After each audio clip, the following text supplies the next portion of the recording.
Hello and welcome to VNA News Daily Bulletin. Coming up next, we have your top stories. President Trương Tấn Sang bestows People's Artist title.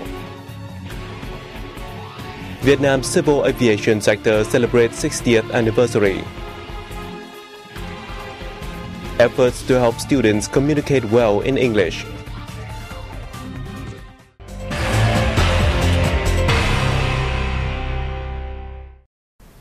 President Trương Tấn Sang attended a ceremony to present the People's Artist title to more than 100 artists at the Hanoi Opera House on January 10th. The president affirmed that these titles are the party and state's noble rewards for outstanding artists who have contributed greatly to building and developing the cultural sector and been respected by their colleagues and people. He expressed his hope that in the context of extensive international integration and cultural exchange, Vietnamese artists in general will continue improving their knowledge and capacity to create high-value works and help promote Vietnam's cultural values to the world. He asked the awarded to promote their core role in artistic activities and support young artists. On the occasion, the Meritorious Artist title was also awarded to 377 artists.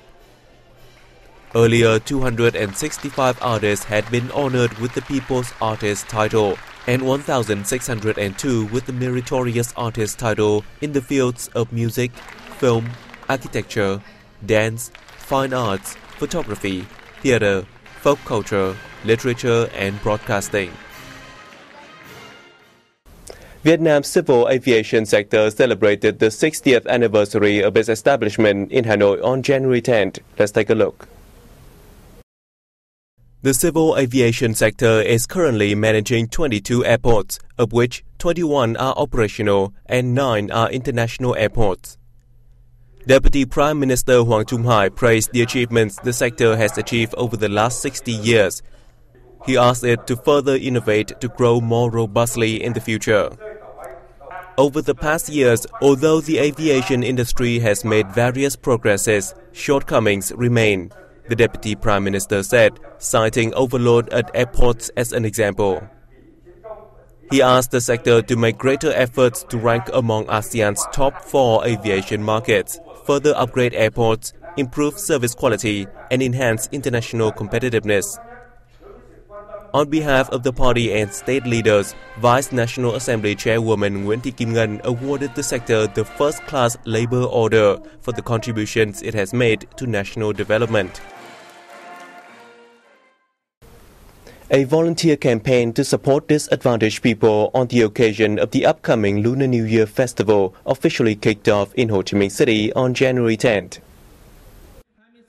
With the participation of more than 31,000 students from universities and colleges in the city, the event will run until February 6. It includes key activities such as assisting students and patients with difficulties and street children, presenting gifts to social policy beneficiaries and soldiers and officers who are working in border and island areas. Voluntary blood donations, cultural exchanges, and art performances in hospitals and social sponsoring centers will be arranged in the framework of the campaign. The campaign's highlight is a program to introduce the cultures and customs related to the traditional Lunar New Year festival of Vietnam and other countries. This is the second time I have joined the program. What I like most is that we can bring a warm spring to the elderly, orphans, people with disabilities, and soldiers in border and island areas. The campaign also draws the participation of foreign students studying in Vietnam.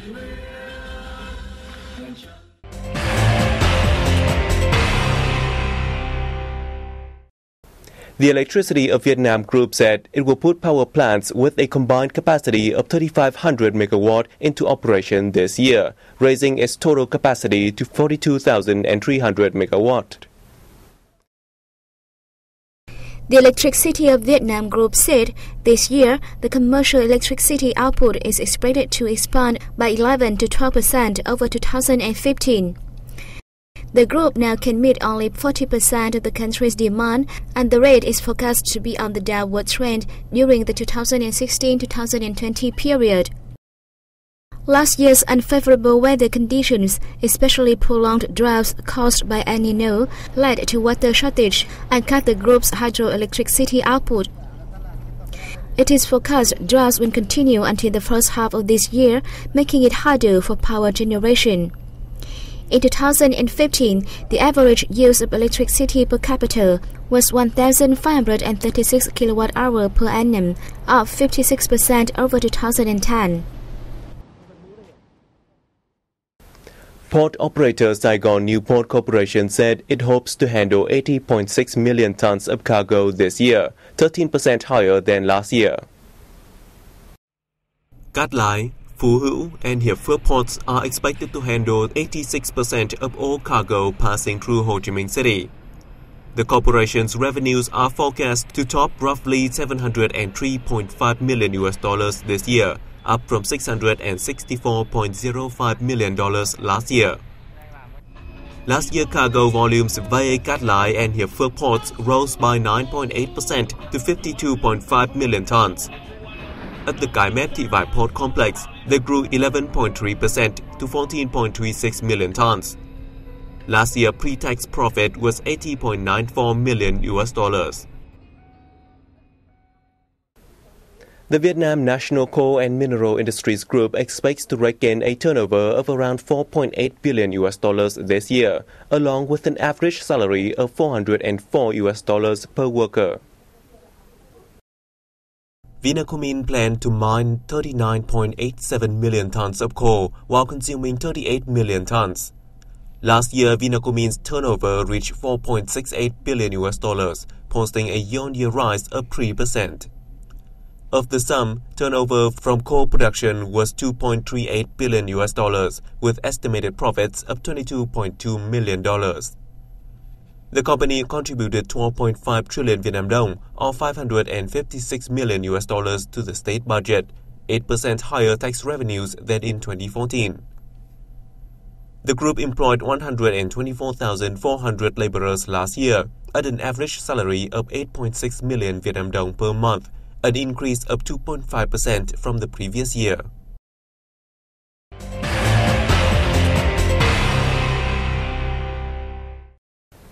A book street has officially opened in Ho Chi Minh City's District 1, looking to promote citizens' reading habit. We went along to take a look.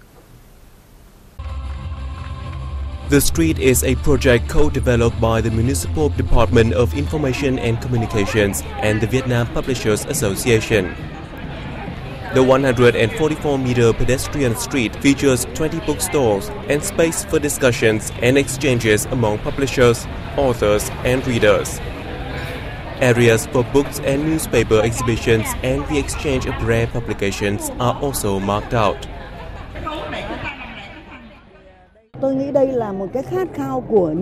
I think this has been a long-awaited desire for those who care about our people's culture.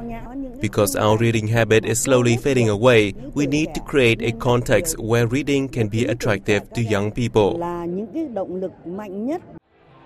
The street also offers two corners for those who want to read books and enjoy coffee concurrently. Through careful selection, the 21 participating units have brought in thousands of the most profound pieces of literature, satisfying the demands of all types of readers. This year, the book street has changed a lot, with not only new and beautiful bookstores, but also the copious amount of books. Many publishers have contributed some of the world's classics that I've never heard of. I think this is a wonderful idea for people who love to read. The young generation are more interested in the internet, so I think a street dedicated to book lovers will attract a lot of people. Moreover, publishing houses are also offering discount of 10 to 30% for a wide variety of books throughout the month.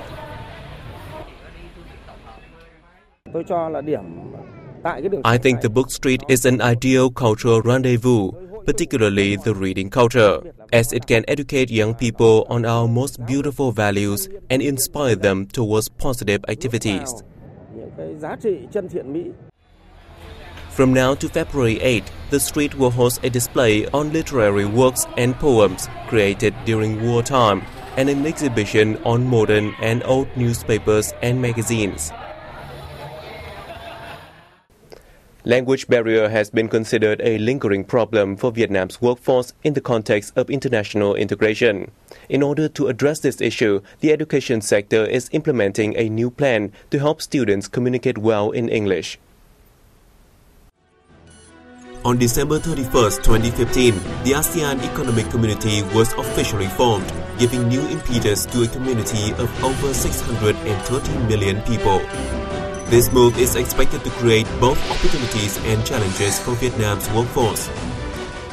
However, in front of opportunities, a large number of Vietnamese students, the future generation of the country's workforce, are struggling in one of the most basic prerequisites, communication in English. My English skills are not good, and I find it difficult to communicate in English due to the lack of practice. I'm still not fully confident about my English skills. I am not confident enough with my English skills. This is a 6th grade English class of the Gatling Secondary School, Hanoi. To help the students improve their listening and speaking skills, especially to encourage them to communicate with foreigners, the school has hired native speakers to teach the class twice a week. Not only is this way beneficial to the students, it also helps Vietnamese teachers learn new teaching methods. In my primary school, Vietnamese teachers focused more on English grammar, and I find it difficult to understand. But now that I'm learning to speak and listen to English, I feel a lot more confident talking to foreigners. Through routine evaluation exams, we have seen significant improvements in students' speaking and listening skills as compared to previous courses. Our teachers also find the classes useful as they have the opportunity to interact with foreign teachers. Vietnamese universities are also making a lot of efforts to prepare students for international integration. According to regulations by the Ministry of Education and Training, university graduates must have a B1 level certification on foreign language in accordance to the Common European Framework of Reference for Languages. To satisfy these criteria, many universities are now prioritizing the training of all 4 skills for students: speaking, listening, writing, and reading. Our lecturers frequently create favorable conditions for us to work in groups and meet international students. Our lecturers teach us on how to communicate in English instead of simply understanding the grammar and vocabularies.